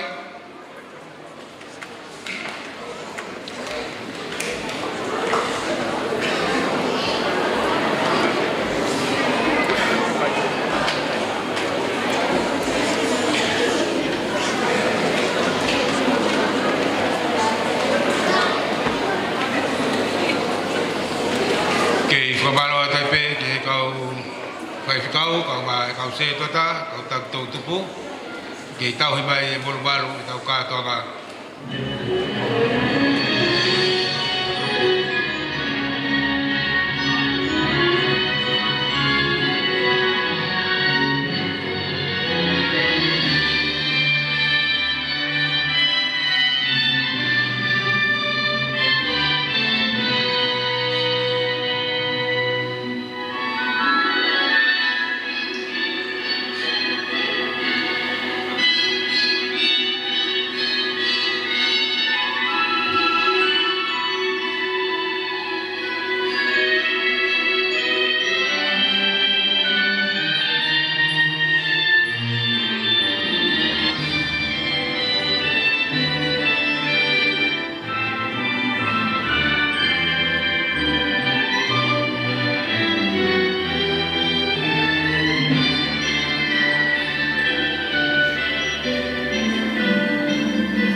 Whawhetai ki tanga maari ko ia pa me whanau, pa me wharelotu kuin launia, pa me iangaha.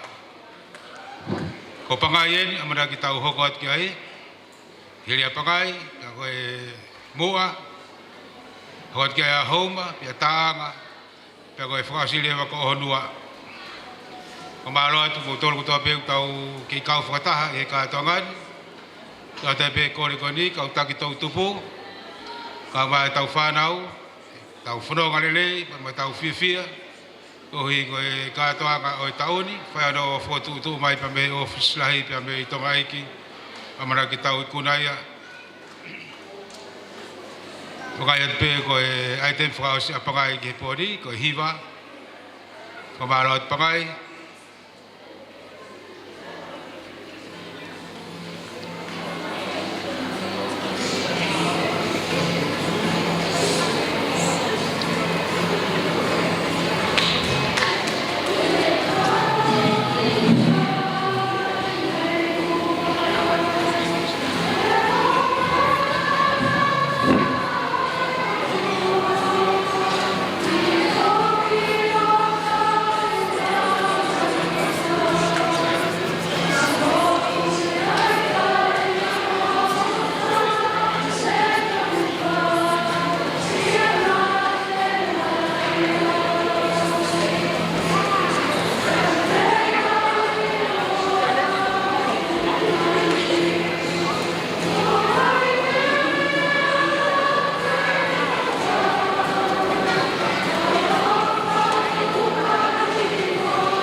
Malo ke tautupu, pawe he ap kopeteri, pawe pakai, malo hiva.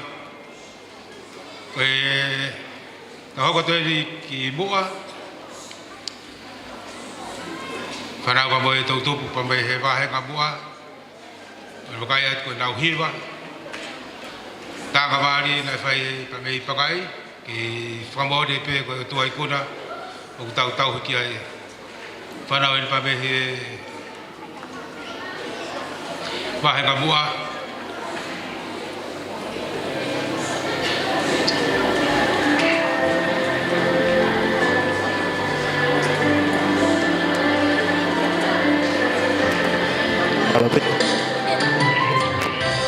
Te sipe pe ase pokala mai pokon. Hoko te ngai ai temi koe ni koe hiva pe. Pe koe whanau en me mua. Amala ke o te nau hiva.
lotu tui o ngai tui pa me vahenga mua ko hauma tau hanga ten ki hauma whakatapu mana o aitem whakaosi tau tui ko hiva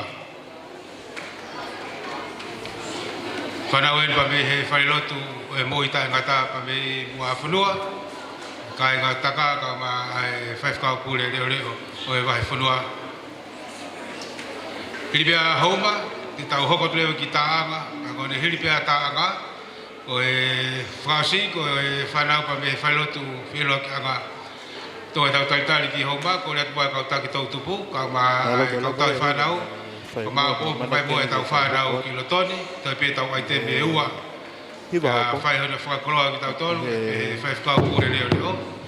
Ka ma whama pōpu, tau kātoanga ki he tau ni, ka e maro hauma, ka me he whailotu o e mo i tai ngata. Lau e te mwhakaos i pōkoin. Toka e tō pē e kolo eua, e lava e takai manto. A whiahi koe e tō pōkoin. Maro api.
E whanau tō tupu ko ia mei hauma. Mari a pita ngā hou. Ino me koni.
Mali fau. Tau te ni kau hiva ko ia pa e lotu e mo ma no ni to betanga. Ya heri pia ta ya to te ya lua. E ko le tua ke tak to tu ka ma si kau tai fanau ka tak bua batale fama po po mai tau fanau ka ta bu. Ko ta ngai amo na ta ka ki Krismasi. Fabalo tu ta ba. Te tau pe ko le atu. E tau fanau ko ni tutup na ki tua ka tak bua me mai fare ni.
moi mana ni pa metanga.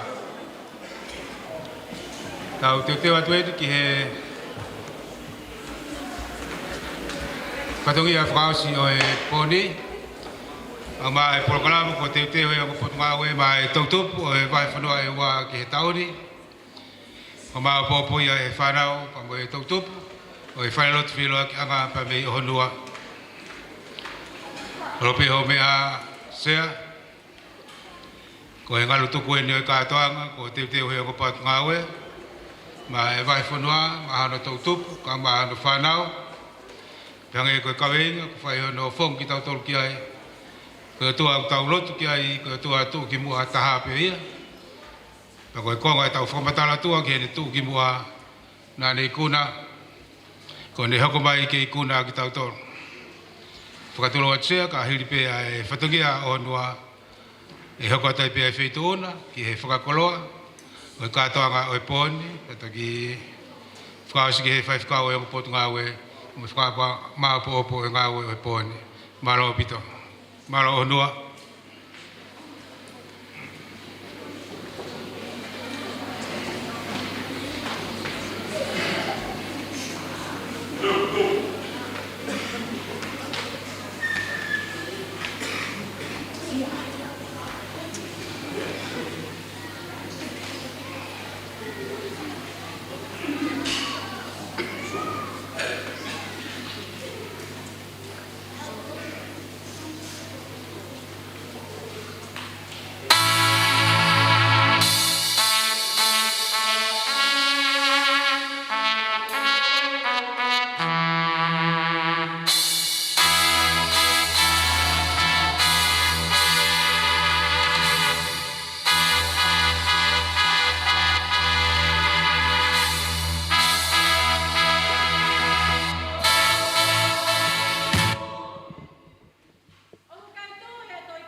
Le tu pe kia ya ko pe te ya ke.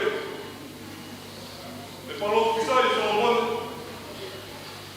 E ho ko vai ya ta me re. Ma fa wa sindi ko he. Le ki kite pe kia ya isea. Ma ka palo fita. E ha a kuri ta puha. Ko fa ka mo yo mapan. Dio. E me to dio ko mo.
Patene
whaki o ngā uanga o e whiawhkoen.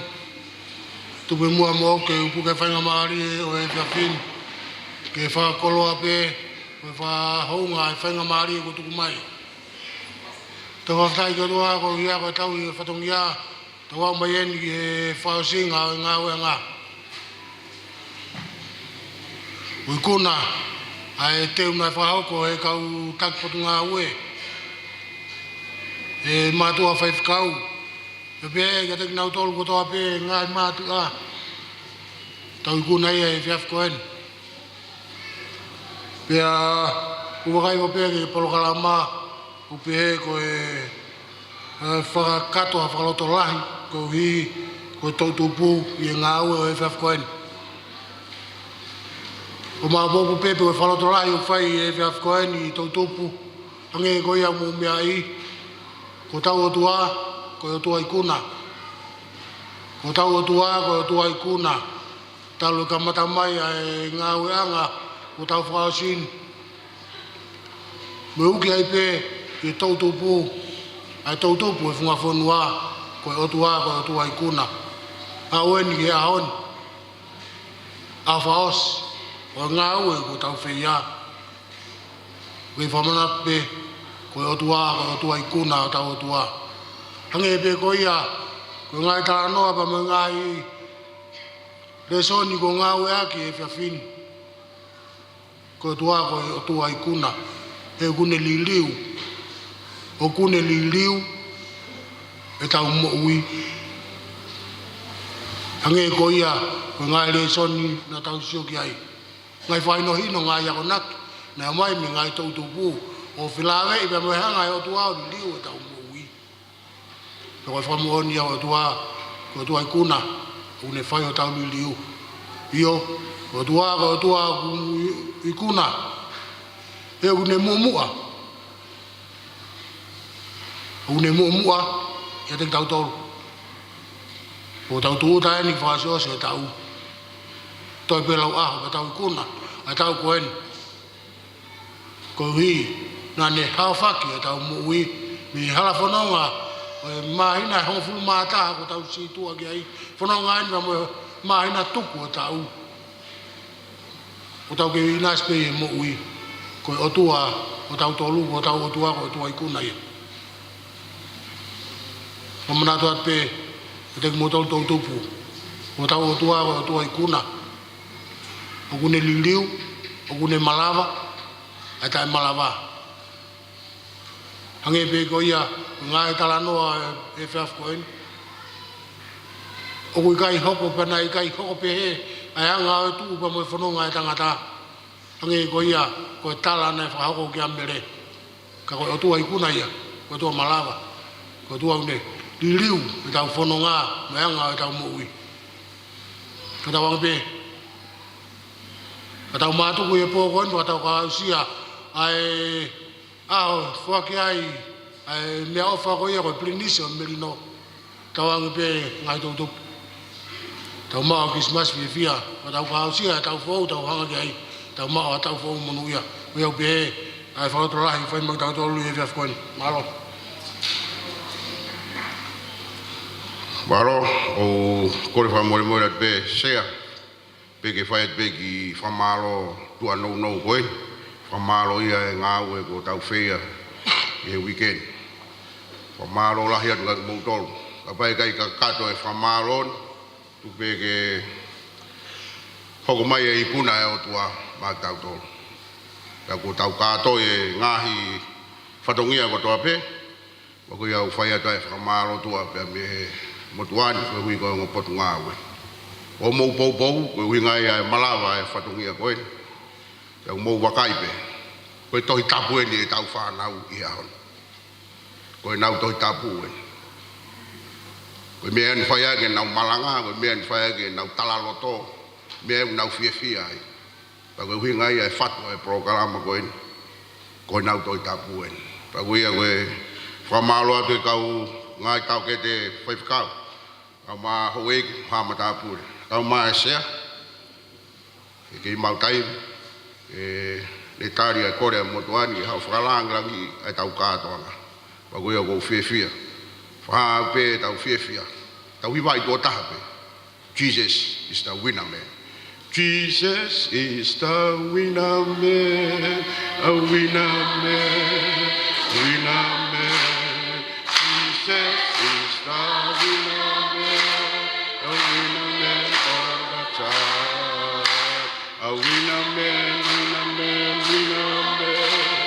A winner man, winner man, winner man. A winner man, winner man, winner man. A winner man all the time. Maro pito, kore whafonga pa me homa, hau whae tau himtuku.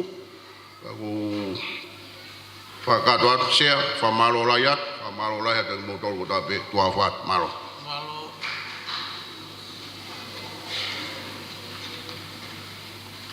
He whalawhalahimi he whakaose ake e tau polo tu i he pewhawhini.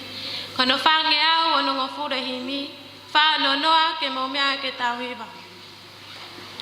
Tau kau ke whamalo ia, ai tamai alo lau marie. Kau e kakai o langina, kau mo maman puripe.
O whae o tua, yo he lau maari e maa ni on.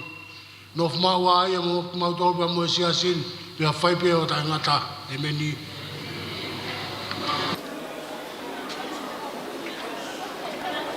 Malo pito ko e lawa i me he polokalama ko ia a tautupu. Me he whalatu whaila ka ngā me honua. Whatawange pēna mo mamata mai. He polokalama e pōkoni. Ko e lawa e whai whatongia. Mau whamalo lahet me he whangawhono e o live stream. Ke te motol ko toa pēna mo mamata mai. Ke he whamawhola lea mawahe ko ia e whef koeni. O pēte mo mau ha Christmas pe fia. Mo tau fo mo noia.